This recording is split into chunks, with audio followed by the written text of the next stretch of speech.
সবাই চক্ষু বন্ধ করুন, সবাই চক্ষু বন্ধ করুন।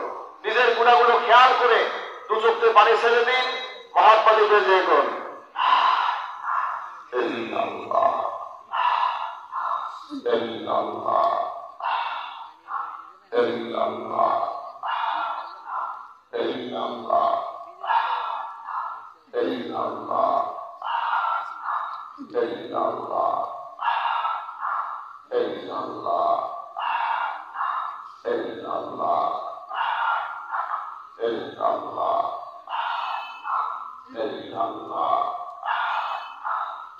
Allah